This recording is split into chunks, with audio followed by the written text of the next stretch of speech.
Thank you, Dr. Mayer, for joining me today. Before we start, if you could just give me a brief introduction and tell me a little bit about your background. Sure. My name is Jeremy Mayer. I'm an associate professor in the Schar School of Policy and Government at George Mason. I've been there since 2003. And before that, I was a professor of political science at Kalamazoo College, a visiting professor at Georgetown. I got my doctorate at Georgetown in 1996. I grew up in the DC area in Arlington, actually, and I've been an active follower of politics since I was 12. And I've written some books about politics. Most relevant to today's discussion, my 2002 book on racial politics and presidential campaigns called Running on Race, Racial Politics and Presidential Campaigns from 1960 to 2000. And I am an obsessive follower of political news around presidential elections. Great. Well, let's jump into it. So, looking at this specific election, what should we expect when looking at voter turnout this year, especially in terms of demographics? Are there going to be any changes from previous elections, or is it going to look the same? Well, America's been on about a 70-year intensifying decline in the whiteness of its electorate, and that will continue this year. And that's because of the demographic diversity of the rising generations and the relative whiteness of the dying generations. So, as older generations shuffle off this mortal coil and Gen Z and millennials rise, it's just going to be a more diverse electorate. Another big change this year is youth voters. There was a small decline in youth turnout in 2016. There was a huge surge in youth turnout in 2018, the midterm elections, where young people really tend not to vote, but they did. And some of the early indications are that Gen Z and the younger millennials are going to turn out in huge numbers for this election. And if they do, that should change the outcome substantially because Trump's base tends to be over 60. Mhm. And if you look at the 2016 election, it was very similar to Brexit in the UK. People under 30 were radically against Trump and radically against Brexit. People over 60 were radically for both those things. So if youth turnout surges, that'll be a big deal. Now, youth turnout is usually a hope that fails over and over again in my lifetime. People say, oh, this is the year they're going to rock the vote, and they never do. But your generation may well do it. So, would it be fair to say that the millennial or the Gen Z vote is going to be one of the more important voting demographics for this election?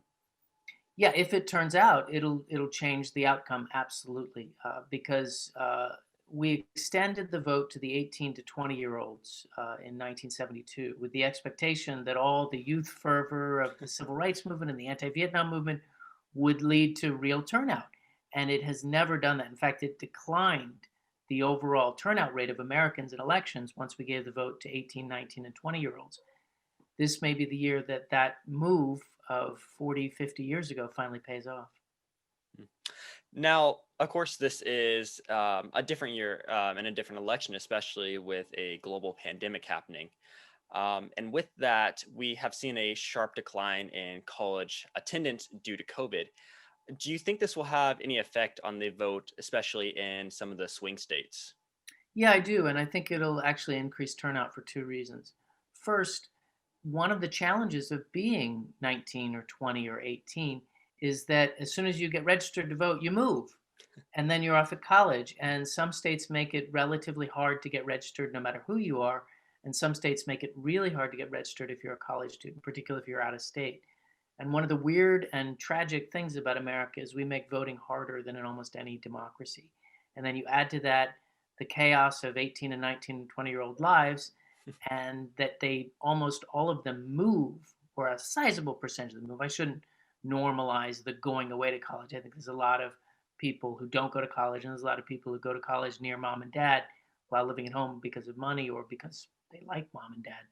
So I think that that's one reason, though, that the pandemic, by keeping kids closer to home, will increase turnout. The other is the white hot ball of rage that many young people have about this pandemic being so badly mishandled. I mean, if you're 18 and it's this November, you probably didn't have a normal senior year of high school. Probably didn't have a prom. You didn't have all the things you've been waiting 4 years to have or 3.5 years to have.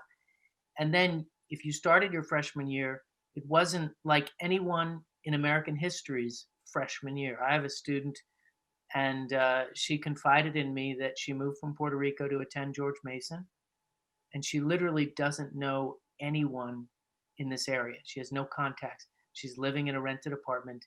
And how do you meet someone in a pandemic? And that is so different what a freshman year is supposed to be like.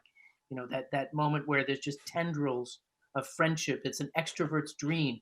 There's a bunch of people packed together, all wanting to meet other people at the same age group.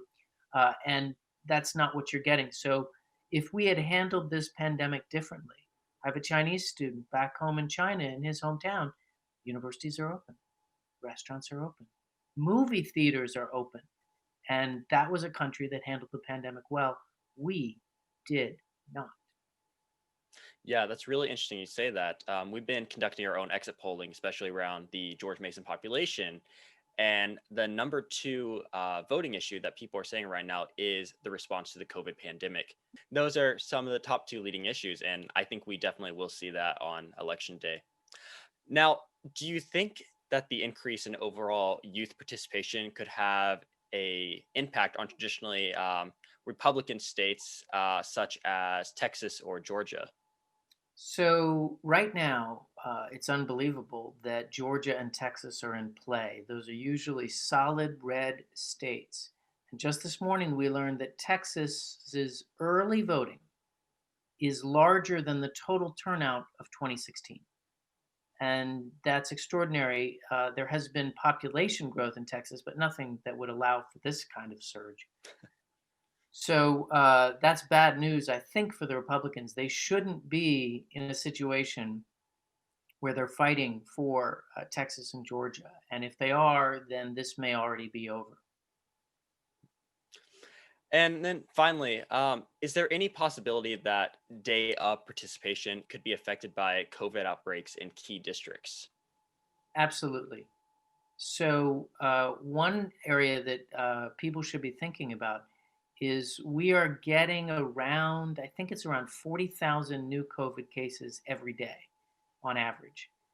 And if you are diagnosed with COVID 19 in the next, say, starting about 3, 4 days ago, all the way up to election day, you actually can't vote in most states unless you're hospitalized because you won't get the doctor's excuse. In some states, it require you to get a doctor's note to have the privilege of someone from your family carrying a ballot to the election place.